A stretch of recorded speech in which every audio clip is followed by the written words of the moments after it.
Mana yang belum saya jawab? Yang pertanyaan saya, Pak, kan yang pertama tadi itu masalah mendeteksi. Oh ya, oke, saya lupa. Ya itu Yang kedua, tadi, tadi juga sudah saya jelaskan. yang kedua Bangsa masalah Indonesia, ya, bangsa Indonesia, kekuatan sistem senjatanya bukan di sistem senjata teknologi. Kita belum mampu, tetapi di sistem senjata sosial. Nah, doktrinnya apa? Sistem pertahanan keamanan rakyat semesta.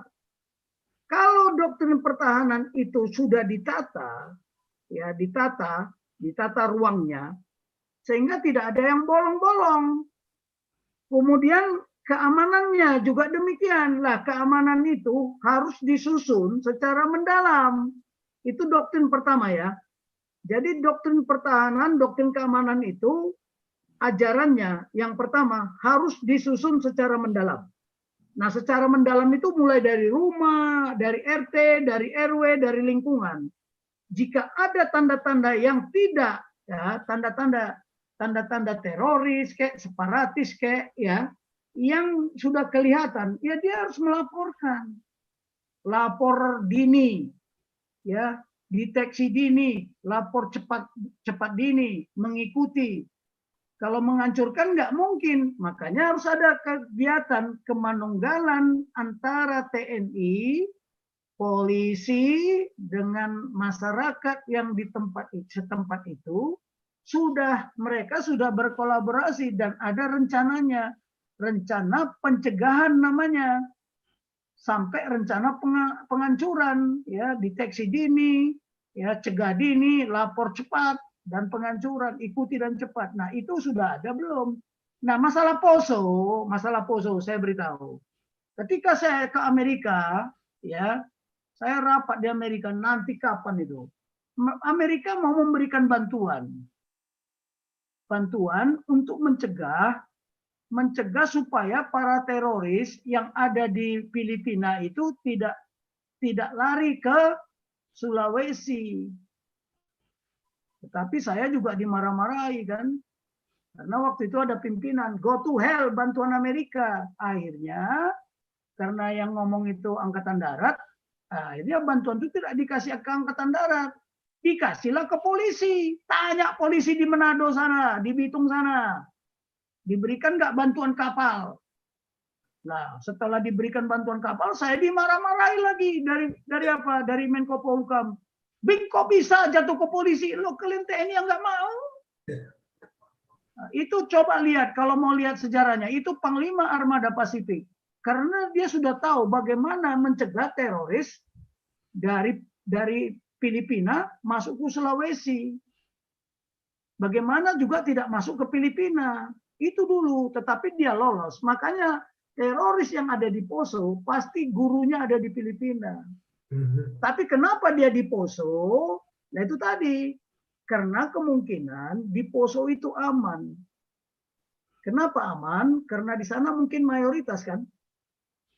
Sama dengan di Bima, di tempat Pak Saifuddin Ibrahim itu. Karena di sana memang satu Bible aja nggak ada, gereja juga nggak ada. Dia aman di sana. Nah, yang begini-begini kan makanya bilang, carilah pusat kekuatan lawan. Tapi teori-teori ini kan nggak pernah diajarkan. Doktrin-doktrin ini nggak pernah diaplikasikan. Nah, terkait dengan Pancasila, ya, dulu orang-orang tua kita, nggak pun disebut Pancasila, dia sudah melaksanakan, sudah mewujud nyatakan semua nilai-nilai Pancasila. Loh, kalau kami orang Batak, suku Batak mah sudah. Saya kira suku Jawa juga sama. Ya, sama. Semua suku itu ada nilai-nilai Pancasila itu. Belum dinormalkan, sudah diaktualisasikan. Itulah namanya aktualisasi Pancasila. Sudah diwujud nyatakan. Ketika dinormalkan, ada P4, ada ini segala macam, undang-undang segala macam, tapi implementasinya tidak sesuai. Itulah yang menjadi menjadi peluang bagi mereka. Mereka itu siapa? Ya mereka yang anti Pancasila. Oh, ini peluang ini. Kita bilang, oh mana kamu belajar Pancasila, tapi kamu nggak melaksanakan Pancasila. Nah, apalagi Habib Rizik, dia lulusan Lemanas nggak bisa menceritakan wawasan kebangsaan. Saya boleh adu lah, ya, boleh debat. Ayo sini, jangan bilang gua pinter, gua lebih tahu Pancasila, yemu itu, ya kan? Mana bisa dia cerita? Mana? Jangan pakai syariah ya. Jadi begini aja lah. Kita sudah mengaktualisasikan Pancasila. Ketika kita melanggar, mengabaikan Pancasila sebagai hukumnya, hukum tertinggi loh itu. Untuk apa ada hukum? Kan itu hukum itu untuk supaya kita saling terikat, saling erat, ya, supaya bisa sukses. Makanya ada hukum. Kalau itu dilanggar, ya saya kira bangsa ini nggak akan bisa. Jadi kalau pertanyaan apakah, nah kalau bicara apakah, itu bisa iya, bisa tidak. Iya, selama TNI tidak apa? Tidak mengabaikan jati dirinya. Tentara Indonesia kan tentara jati diri yang berpancasila. Lihat aja sumpahnya itu. Lihat, kami warga negara kesatuan Republik Indonesia yang berlandaskan Pancasila dan Undang-Undang Dasar 45. Itu Sabta Marga. Setia kepada negara kesatuan Republik Indonesia yang berlandaskan Pancasila. Loh, kalau itu dilanggar, ya selesai negara ini. Karena tidak ada negara yang tidak apa? Yang tidak ada tentaranya. Tidak ada negara yang tidak dibentuk dengan tentara. Vatikan aja ada tentaranya kok. Ya, itu aja lah kira-kira jawaban saya ya. Pak Jenderal, sorry sebentar Pak Jenderal. Yang saya tanyakan tadi kan kita ini yang pernah ditatar P4 zaman itu sekarang kan udah berusia di atas 40-an lah. Ya. Dan sekarang Pak Jenderal pun yang mengajarkan Pancasila dari dulu kekuatannya sudah beda dengan zaman masih muda. Nah sekarang yang saya tanya itu optimis nggak Pancasila ini sanggup bertahan? Saya, kalau itu pertanyaannya, saya katakan mampu bertahan. Kenapa? Karena itu sudah menjadi darah daging bangsa Indonesia kok, bukan darah daging bangsa Arab. Betul Pak, saya salut Pak, kalau itu Pak. Iya, nggak usah takut. Sekarang ya, kalau Arab ini, yang kurang ajar ini, ya saya sama Jenderal Endro Priyono sudah setuju. Kalian kecil bikin ribut aja di negara ini. Ya kan jangan budaya karap-karapan, mabuk agama. Itu dari Pak Endro Priyono. Lihat aja Pak Endro Priyono itu masih nasionalis kak? Banget. Kalau umpama yang terjadi berdarah-darah TNI itu, udahlah, takkan menang mereka. Dia coba-coba merayu tentara-tentara, dia kumpulin tentara-tentara yang sudah purnawirawan itu silakan. Walaupun sudah terpapar, itu pasti ketahuan juga yang terpapar itu. Ya kan? Tapi beginilah. Inilah, kalau itu pertanyaannya saya katakan selama TNI masih nasionalis dan selama masih ada rakyat yang berjiwa nasionalis, negara ini tetap utuh. Percaya sama saya.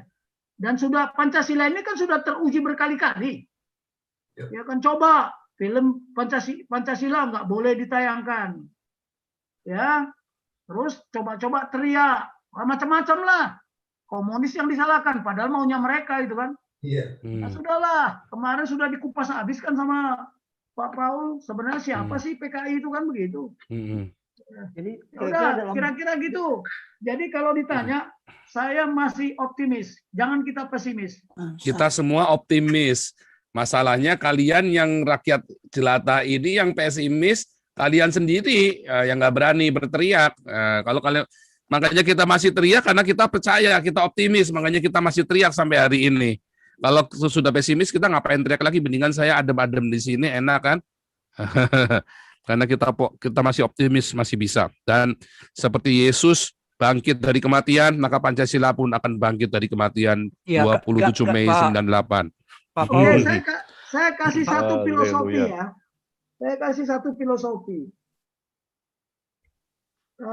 Kalau kita lihat telur yang sudah mau menetas, kalau telur itu ditetaskan dari luar, berarti kita lemah. Tapi kalau telur itu menetas pecah dari dalam, berarti punya kekuatan. Kuat, Itulah yang betul. dilakukan si Pak Paul itu. Iya. Iya kan? Hmm. Dia tidak mau ditekan dari luar, tapi dia menekan sendiri. Itu filosofi. Betul. Ya itu Ya tadi. artinya kalau Kenapa? semacam itu Pak Jenderal, sewaktu Lot bertanya sama Tuhan, sama malaikat, kira-kira kalau masih ada 50 sampai berapa jumlahnya masih Oh, kota bukan ini itu, tidak enggak. dihancurkan? Enggak. Abraham. Tapi bukan itu. Karena Pancasila siapapun tetap akan bisa bangkit karena Pancasila itu anugerah bagi Indonesia dari Tuhan Ya, Yang Maha Esa. justru itu Pak Paul, maksud saya tingkat keoptimisan kita kan Pak Jenderal bilang tadi, selama masih ada tentara yang benar-benar cinta Pancasila. Nah, yang mencinta Pancasila sekarang itu dengan yang tidak mencinta Pancasila sudah mengintrusi jauh ke dalam semua lini-lini masyarakat, baik itu militer maupun BUMN maupun masyarakat biasa sudah terinfiltrasi oleh paham-paham khalifah itu sendiri. Nah, kira-kira saya bilang makanya optimisme itu yang kita harus bangun kembali. Ya, oke, saya jawab. Kalau saya ditanya sebagai panglima perang, saya akan cari di mana pusat-pusat kekuatan mereka. Di mana mereka bebas bertindak. Apakah dia bebas bertindak di daerah Kalimantan? Oh, panglima burung pedangnya terbang sendiri itu mencari namanya. Ya kan? Dia masuk ke Batak, bisa nggak? Nggak bisa. Di mana dia mau masuk? Pusat kekuatannya ada di mana? Coba lihat aja. Kan gampang sih mendeteksinya. Ya, dia bisa masuk nggak ke Irian Jaya? Irian Jaya itu lebih Pancasila kalau kita jelaskan bahwa Pancasila itu ada di Bible Anda. Nah, terus masuk ke Sulawesi Utara. Di mana dia mau masuk? Toraja. Ya, yang Pancasila banyak. Pada umumnya, ya, yang kita dibilang kelompok minoritas itu lebih Pancasilais. Udah jelas kok. Tapi bukan berarti di kelompok mayoritas juga nggak ada Pancasilais. Oh, banyak. Banyak. Mereka juga nggak mau negara ini hancur. Iya. Kalau kita hancur, kan kemarin udah dibilang. Coba sampaikan pesan sama mereka. Kalau kita sempat terkoyak-koyak, ya sempat kita hancur, terpisah-pisah, tidak akan bisa disatukan lagi. Percaya sama saya. Bali pun ingin merdeka kok. Dikira Bali nggak mau merdeka. Hanya kebaikan hati mereka saja. Ya, hanya kebaikan hati mereka. Mereka manut dan rukun, itu aja. Karena mereka nggak terlalu penting dengan begitu kesatuan yang kami sejahtera, damai, aman gitu loh. Iya, makasih banyak. Ya, saya share screen ya. Ya, Pak Nunung, dari tadi saya panggil ini. Oke, Pak Nunung langsung nih. Terakhir ya, ini Pak Gajah Mada mohon maaf ya, kita skip sama yang lain-lain ya. Karena kita mau doa fajar sudah jam 12:30 di sana, jam 5 doa fajar. Nanti kita lanjutkan hari Kamis jam 6 ya. Hari Kamis jam 6. Nanti pertama Pak Gajah Mada nanti langsung sama Pak Bobi Hengki. Oke, ini Pak Nunung terakhir ya, silakan. Oke, ya. Salam Bapak semuanya. Ya. Horas Pak Jenderal. Saya cuma mau nanya aja nih. Ya. Dulu seingat saya nih, sekitar tahun 95-96. Kalau kita mau masuk suatu institusi negara, AKABRI atau ASN atau BUMN, itu kan ada screening secara tertulis lah istilahnya. Nah, kalau kita baca di media saat ini, akhir-akhir ini kan ada nih satu institusi yang akan dibentuk sebagai ASN karyawannya. Nah, dilakukanlah salah satunya tes seperti itu. Cuman pertanyaan lanjutannya adalah banyak para karyawan yang dimaksud ini sepertinya menolak, resisten, dan malah mengatakan bahwa apa hubungannya dengan pekerjaan saya saat ini, seperti itu loh. Nah, pertanyaan saya nih, apakah ini salah satu entry point dari pemerintah aja untuk melakukan screening, artinya pencucian secara awal terhadap institusi negara, atau memang ada skenario lain? Demikian Pak Jenderal, terima kasih. Ya, langsung Pak Jenderal. Sekalian penutup, nanti saya kasih video Habib Rizik. Silakan. Itulah makanya saya bilang, coba cek. Pada tahun itu kan terjadi pergeseran paradigma. Ya. Pergeseran paradigma, tidak ada hampir tidak berjalan lagi namanya surat keterangan berkelakuan baik. Saya anak tentara, masuk AKABRI aja diminta persyaratan itu. Tapi belakangan itu kan sudah nggak ada lagi. Makanya ya kita mau bilang apa? Waktu itu kan supaya apa namanya yang disebut dulu ada istilah benang merah, sampul D.